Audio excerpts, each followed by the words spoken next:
11월 6일 금요일 오늘 주시는 하나님의 음성은 데살로니가전서 4장 13절부터 18절까지입니다.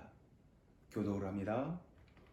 형제들아, 자는 자들에 관하여는 너희가 알지 못함을 우리가 원하지 아니하노니 이는 소망 없는 다른 이와 같이 슬퍼하지 않게 하려 함이라. 우리가 예수께서 죽으셨다가 다시 살아나심을 믿을진대 이와 같이 예수 안에서 자는 자들도 하나님이 그와 함께 데리고 오시리라. 우리가 주의 말씀으로 너희에게 이것을 말하노니 주께서 강림하실 때까지 우리 살아남아 있는 자도 자는 자보다 결코 앞서지 못하리라. 주께서 호령과 천사장의 소리와 하나님의 나팔 소리로 친히 하늘로부터 강림하시리니 그리스도 안에서 죽은 자들이 먼저 일어나고 그 후에 우리 살아남은 자들도 그들과 함께 구름 속으로 끌어올려 공중에서 주를 영접하게 하시리니 그리하여 우리가 항상 주와 함께 있으리라. 그러므로 이러한 말로 서로 위로하라. 아멘. 데살로니가 성도들은 사도 바울을 통해 복음을 처음 접한 그러한 사람들이죠. 그래서 기독교 신앙 전반에 걸친 지식이 부족한 것이 사실입니다. 특별히 그 죽음, 그리고 부활, 그 예수님의 재림, 그리고 영생, 이러한 내용에 대해서 무척 궁금해했던 것이죠. 그것을 알고 사도 바울이 좀 더 구체적으로 이 서신을 통하여서 설명하는 그런 모습을 보게 됩니다. 우리도 이 한 절씩 보면서 오늘 사도 바울이 강조하는 내용을 같이 나눠보죠. 13절을 보면은 형제들아, 자는 자들에 관하여는 너희가 알지 못함을 우리가 원하지 아니하노니 이는 소망 없는 다른 이와 같이 슬퍼하지 않게 하려 함이라. 여기에서 몇 가지 사실을 깨닫게 됩니다. 모든 사람은 죽는다.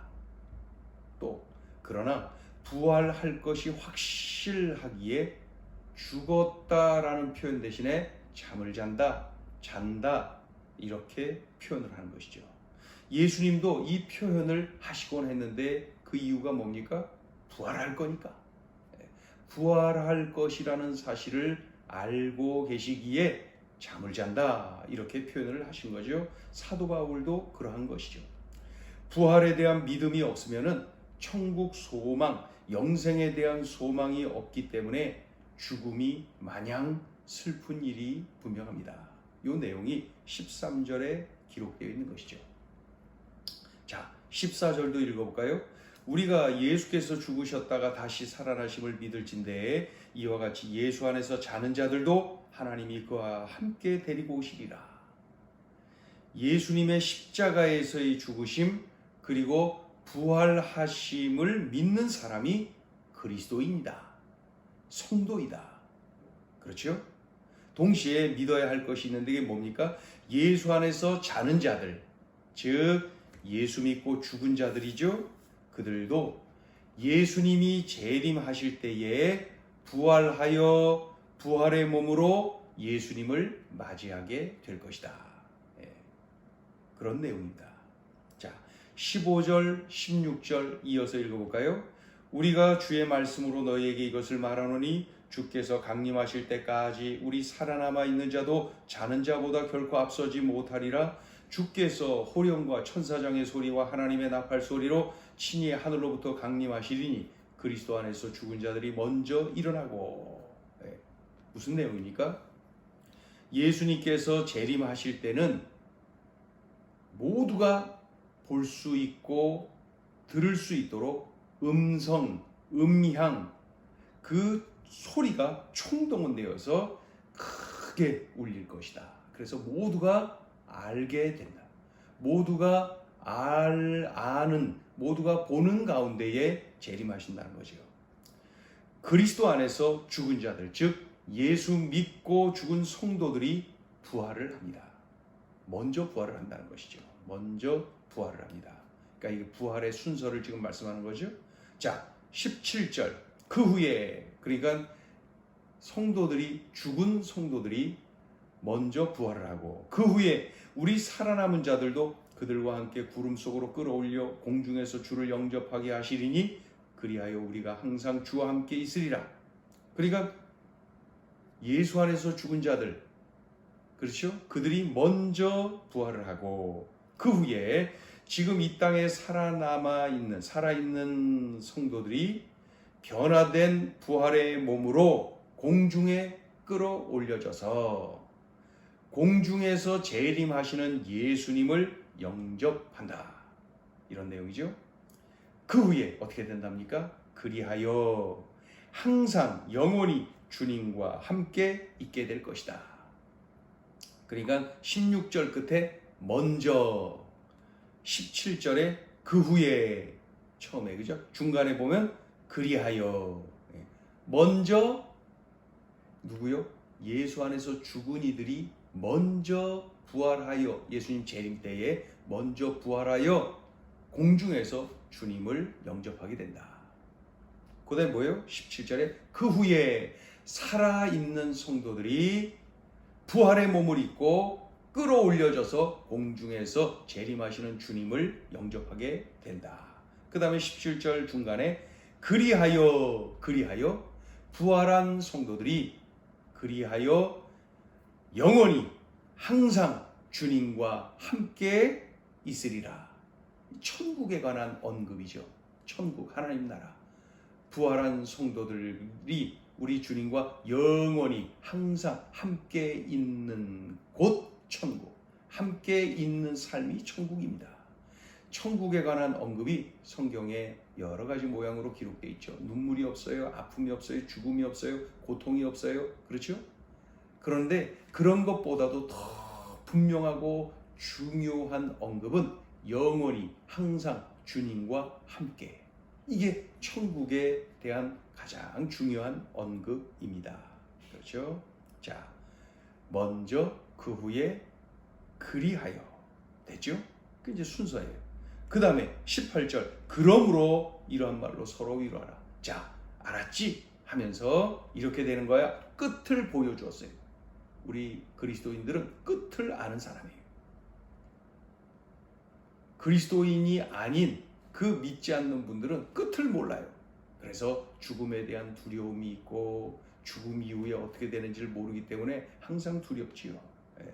그런데 우리 끝을 아는 우리들은 18절 그러므로 이러한 말로 서로 위로하라. 그러니까 이 사실을 서로 나누고 서로 위로 격려하며 죽음의 두려움을 이기고 부활의 몸으로 영생할 것과 주님과 영원히 함께하는 은총을 기대하면서 위로받고 새 힘을 얻어서 담대하게 살아야 한다. 이러한 내용입니다. 자, 오늘 주시는 메시지입니다. 첫째, 우리는 종말을 앞에 두고 있다. 우리는 종말을 앞에 두고 있어요. 예수님의 재림, 그 예수님의 재림은 온 우주의 종말입니다. 우주적 종말. 그때는 모든 이가 종말을 맞이합니다. 누구도 예외 없어요. 왜 그래요? 예수님의 재림은 심판주로 오시는 거예요. 2000년 전 예수님 초림은 구원자로 오셨다면 이제 재림하실 때 예수님은 심판주로 오시는 거예요. 그렇기 때문에 모두의 종말입니다. 양과 염소가 나뉘어지듯이 천국과 지옥으로 나뉘어지는 것이죠. 그러니까 예수님의 재림은 온 우주의 종말, 바로 우리 모두의 종말. 그래서 우리는 이 종말을 앞에 두고 있습니다. 우주적 종말. 또 하나의 종말이 있어요. 그건 뭐예요? 나 개인의 죽음. 우리 개개인의 죽음, 개인의 종말을 앞에 두고 있는 것이죠. 둘 중에 뭐가 먼저 옵니까? 몰라요. 어떤 종말이 먼저 올지 모르지만 분명한 것은 반드시 온다. 우리는 이 두 가지 종말을 앞에 두고 살아가는 유한한 존재입니다. 그러니 이 땅에서 영원히 살 것으로 착각하지 마세요.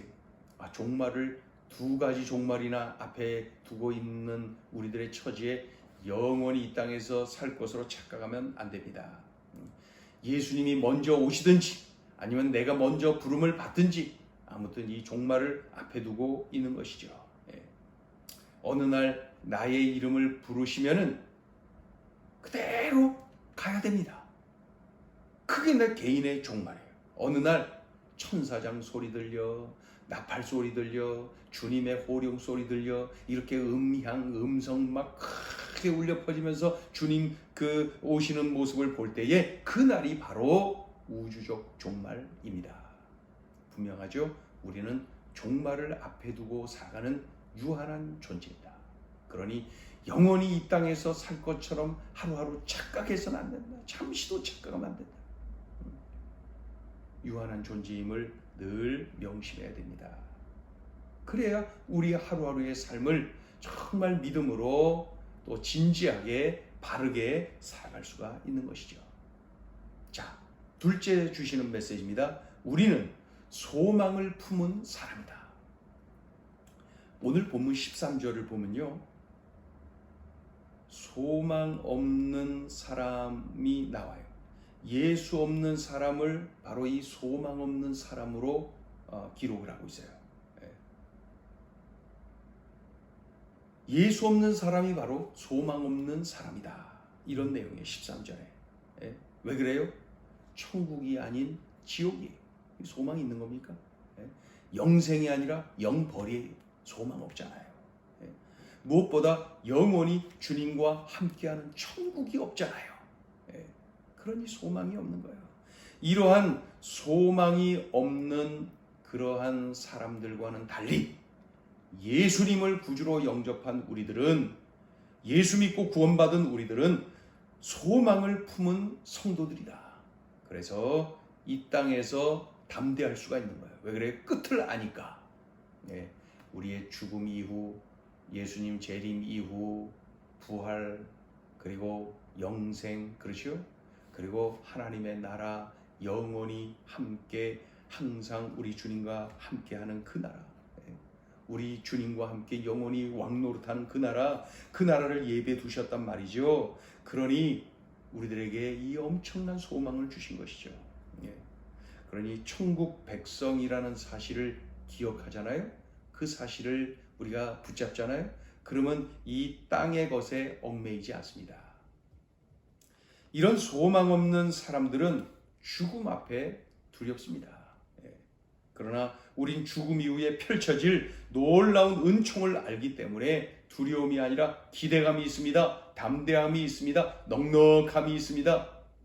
그래서 손해볼 수 있고요. 그래서 더 사랑할 수 있고요. 그래서 더 전도할 수 있고요.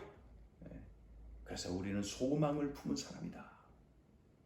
예수 없는 사람은 바로 이런 소망이 없다는 거예요.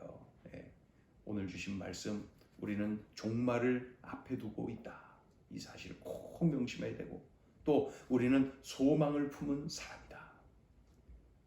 죽음, 그 이후에 부활, 예수님 재림과 동시에 부활이 일어나죠. 그리고 영생, 그리고 하나님의 나라, 이 엄청난 은총이 펼쳐지는데 우리에게 소망이 없을 리가 없죠. 그래서 이 끝을 알고 이 어떻게 펼쳐질지에 대한 그 믿음, 그것을 붙잡을 때에 우리는 소망을 품고 살아가고 이 땅에서도 승리하는 능력 있는 삶을 살아갈 수가 있는 것이죠. 우리는 바로 이 엄청난 존재들입니다. 기도하겠습니다. 하나님, 종말을 앞에 둔 유한한 존재들입니다. 그러니 교만할 일도 없고, 그러니 나 자신이 무엇 하나 할 수 있는 그러한 존재가 아니라 정말 약하디 약한 존재가 분명합니다. 주여, 이 종말을 앞에 두고 있는 연약한 존재임을 명심하여 영원히 이 땅에서 살 것처럼 착각하는 어리석음을 범하지 않도록 우리 하나님께서 은혜를 베풀어 주시고, 날마다 이 종말론적인 삶을 살게 하옵소서. 오늘이 참으로 내 생의 마지막 날이 될 수가 있다. 오늘 주님이 부르셔도 내가 기쁨으로 주님 앞에 가야 한다. 늘 참으로 이러한 종말론적인 삶을 살게 도와주시어서 하루하루를 진지하게 믿음의 눈을 뜨고 살아내게 하여 주시옵소서. 또한 하나님 아버지, 우리 그리스도인들은 소망을 품은 이들입니다. 예수님 재림하시는 그날 우리는 부활할 것이고 영생의 부활을 할 것이고 영원히 항상 주님과 함께 거할 것입니다. 이 사실을 알기에 참으로 이 땅에서 더 담대할 수 있고 이 땅에서 더 넉넉해 할 수 있고 이 땅에서 더욱더 생명 살리는 일에 헌신할 수가 있고 이 땅에서 하루하루를 더욱더 진지하게 믿음으로 살아낼 수가 있습니다. 하나님, 이러한 부활 신앙을 붙잡고 종말론적인 신앙, 부활 신앙을 붙잡고 저력 있는, 능력 있는, 담대한, 확신에 찬 믿음의 용사들로 살아내게 하여 주옵소서. 여전히 예수님을 믿는다고 하면서도 이러한 종말론적인 삶, 또 부활 신앙을 붙잡지 못하여서 흔들리고 또 흔들리는 이들이 있습니까? 하나님, 은혜를 베풀어 주시고 이 종말론적인 신앙을 붙잡고 부활 신앙을 붙잡고 능력 있게 살아내는 모든 성도들 되게 하여 주옵소서. 주님, 나 자신이 오늘도 그러한 날 되게 하여 주옵소서. 예수님의 이름으로 기도 올리옵나이다. 아멘.